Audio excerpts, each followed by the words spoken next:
Hello, ladies and gentlemen, and everything in between. Welcome back to another episode of Geeks Watch.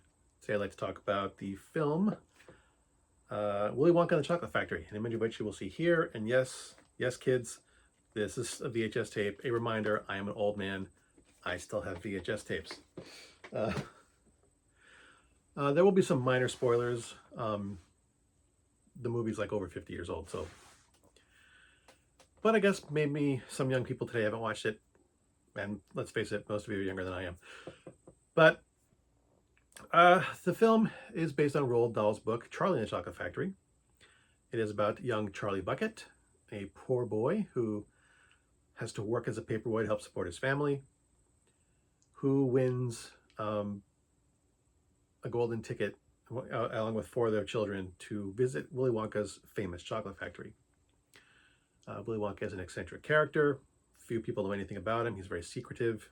So a chance to see his chocolate factory is something that the whole world would jump at.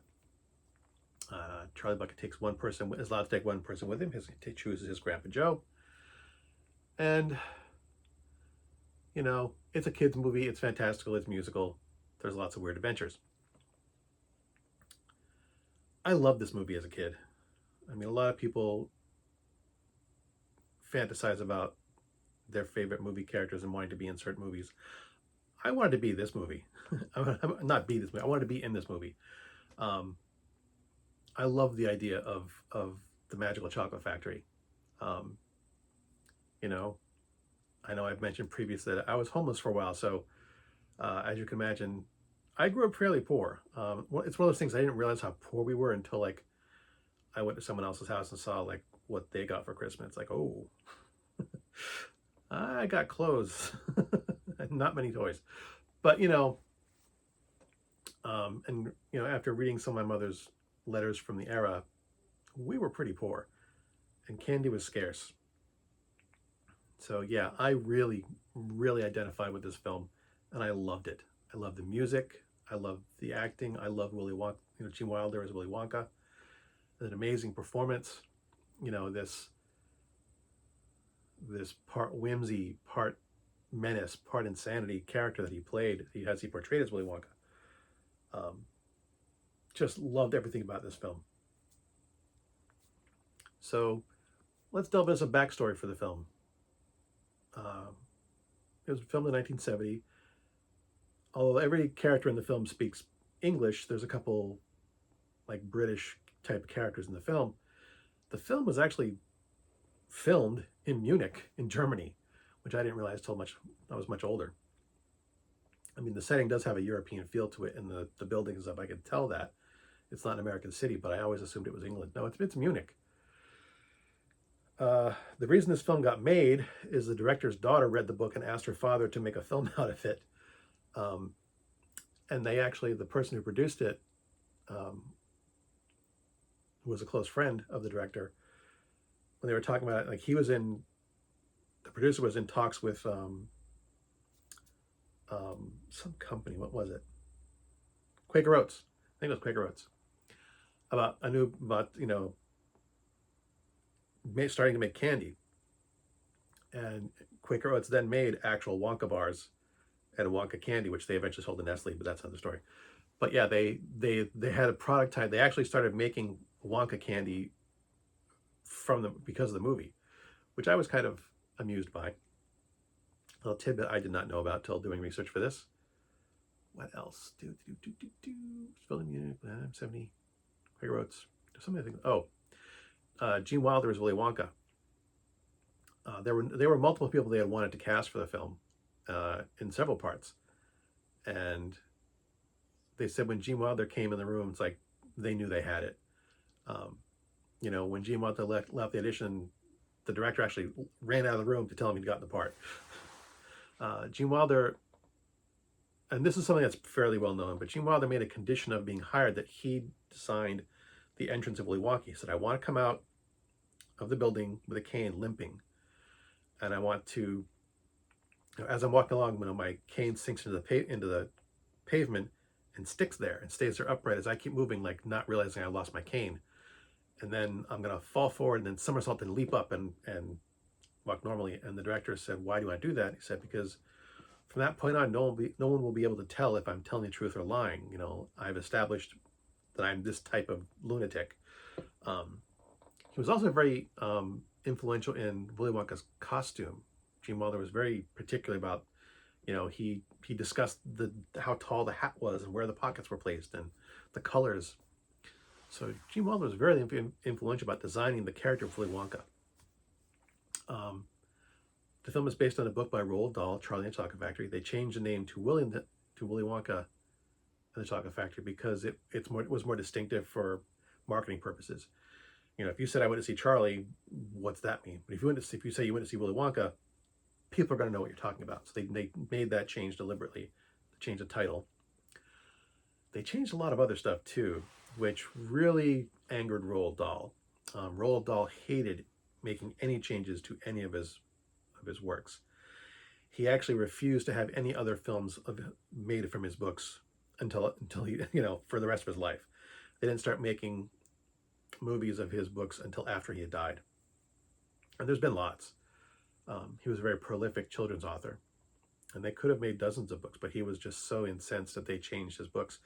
He refused to have, you know, he disowned the film. And prominent, one of the reasons is because they made Willy Wonka more of a centralized character. They made the film somewhat more about him and not solely about Charlie Bucket.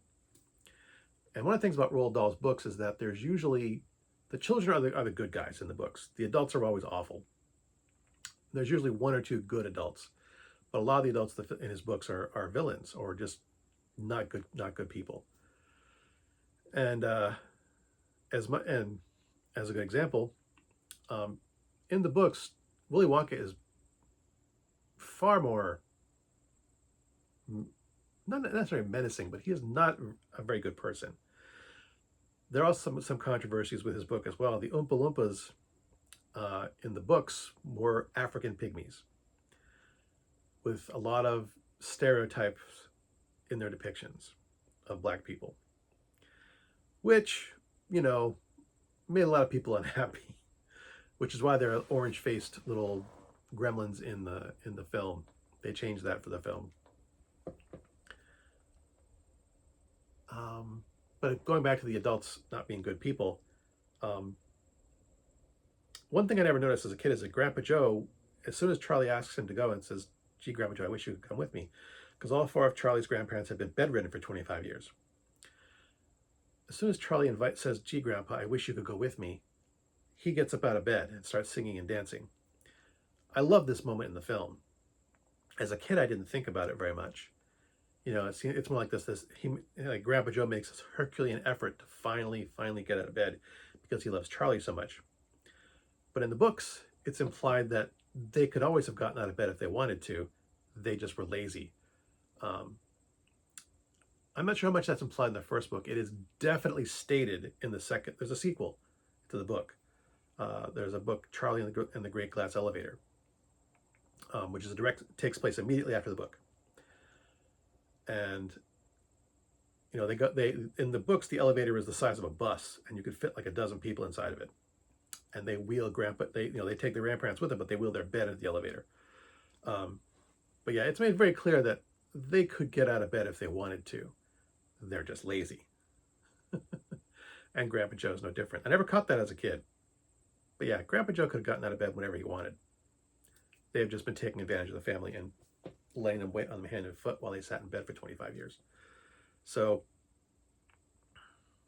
yeah, there are some definite criticisms of Roald Dahl's work. The Oompa Loompas are one. There's some other stuff too that he said, but some of the things he's been criticized for, I agree with. But some things I do not. But anyway, I do love this movie even still, even with the complaints, even with, you know, Willy Wonka's kind of gaslighting Charlie at the end a little bit. You know, there are some things you can criticize about this film. But I still love it.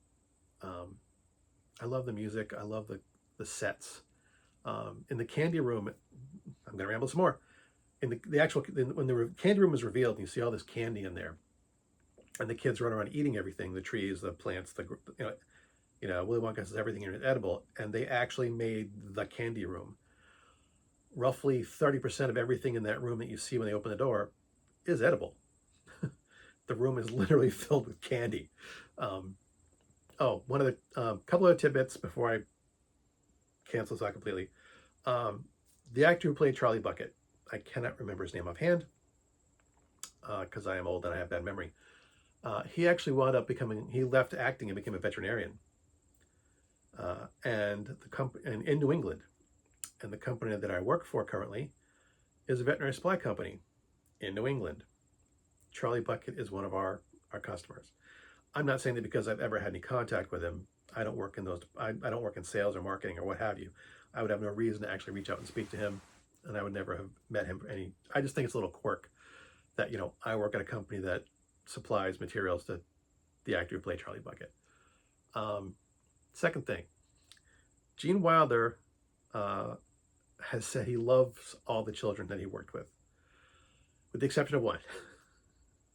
The actor who played Mike TV was a brat on set. There's a scene in the inventing room that has a beehive in it, and the kid actor, opened the beehive and let the bees out during filming and stuff. So yeah, he's like, and he actually during like an interview as an adult, he said, I love you now. You've grown into a fine young man, but when you were a kid, you were a brat. All the other kids he said he liked. The kid they got to play Augustus Gloop was actually someone they found it was filmed in Munich, Germany. They actually found the kid in the streets. He wasn't even auditioning. They said that kid looks like Augustus Gloop, and they asked him if he wanted to be in the movie. Okay, I'm done rambling. This is a great kids film in spite of some of the things that may not have aged well. I love it. I will continue to love it. I've made my children watch it. Don't know if they love it, but they've watched it several times with me. Definitely one of my favorite movies of all time. A+ in my opinion. As always, thanks for watching. As always, this is crap. And until next time, good hunting.